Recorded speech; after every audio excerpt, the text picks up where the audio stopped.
Chapter 2, Christmas Day. When I got home, Mrs. Joe was too busy preparing our Christmas dinner to ask me questions. I sat down quietly by Joe. Our dinner was to be at 1:30. Long before that, I was scrubbed clean by Mrs. Joe and dressed in my best clothes. It was my job to open the door to our guests, 3 of our neighbors and Uncle Pumblechook.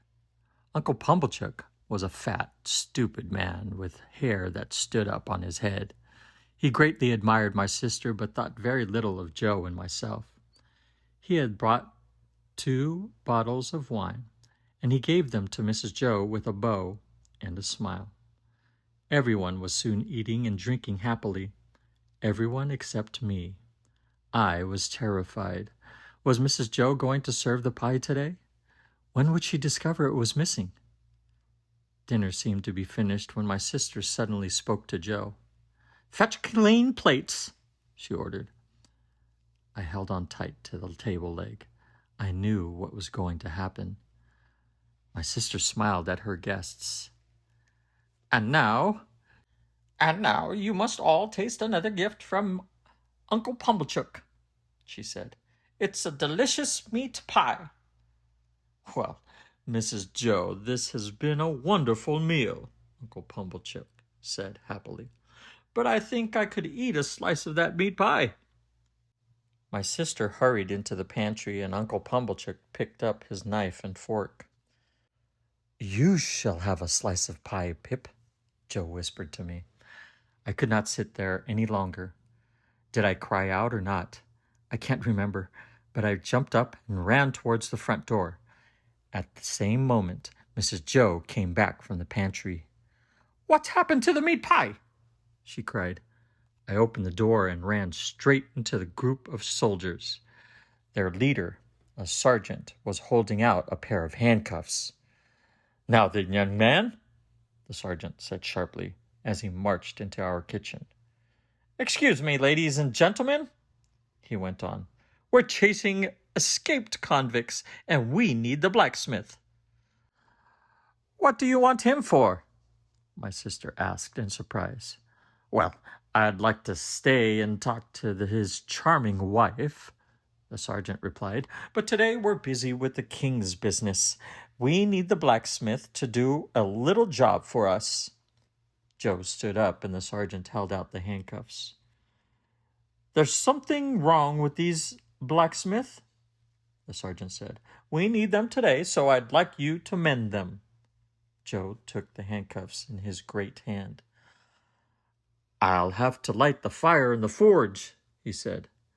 "This job will take about 2 hours. "That'll be all right," the sergeant answered. "We're sure that the convicts are still on the marshes. We'll capture them before it's dark. No one has seen them, I suppose?" Everyone except me shook their heads. No one thought of asking me. Joe took off his coat and got ready for work. With the soldiers' help, the forge fire was soon burning fiercely. As Joe hammered the white-hot iron, we all stood round and watched him. Mrs. Joe gave the soldiers some beer. Uncle Pumblechook poured out wine for the sergeant and then poured some for everyone else. Even I got a little wine. We stood in the forge laughing and talking. I thought sadly of the 2 convicts cold and hungry on the marshes. At last the handcuffs were mended. Joe asked the sergeant if he could follow the soldiers while they searched for the convicts. "Certainly, blacksmith. Bring the boy with you if you like," the sergeant answered. "Well," my sister said sharply, "if he gets his head shot off, don't ask me to mend it." Joe lifted me up onto his broad shoulders. As we began to follow the soldiers, I whispered in his ear, "I hope, Joe, that we don't find them." And Joe whispered back, "Let's hope they've got away, Pip, old chap." It was dark now. On our way to the marshes, the bitter wind blew icy rain into our faces. The group of soldiers moved quickly. We went at a fast pace, sometimes stumbling on the rough ground, sometimes falling.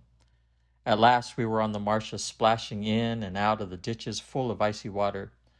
Suddenly we heard a shout. We stopped and listened. The The shout was repeated, and then we heard another. The sergeant sent us to the right. On we ran, even faster, splashing through the ditches, up and down steep banks.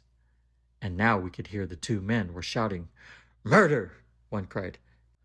"Convicts! This way for the escaped convicts!" shouted the other. The two men were fighting at the bottom of a ditch. They were splashing in the muddy water.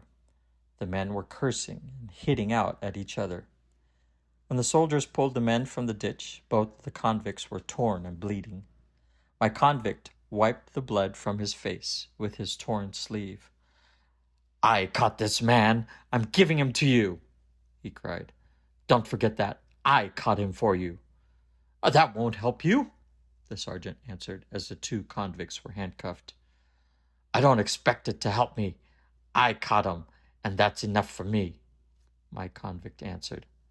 The other convict's clothes were torn and his face was bloody, but I could still see the scar on his cheek. "He tried to murder me, Sergeant," the young man said. "Tried?" my convict repeated. "Do you think I would try and not succeed? No, I caught him and I held him here. I could have escaped, but I wouldn't let this gentleman get away. He tricked me once. I'll not let him trick me again." "He tried to murder me," the other man repeated weakly. "He's lying. He always was a liar," my convict answered.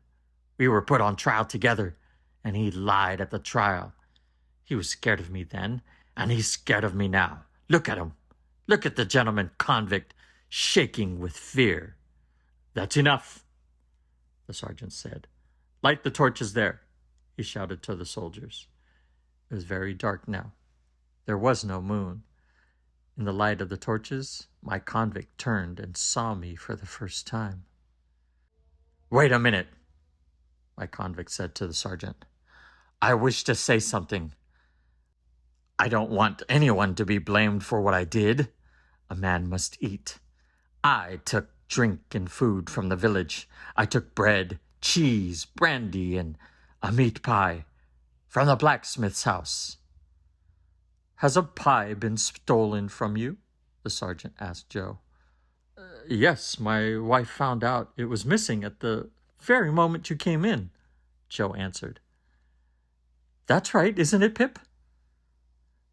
"Then I'm very sorry I ate your pie, blacksmith," the convict said, not looking at me.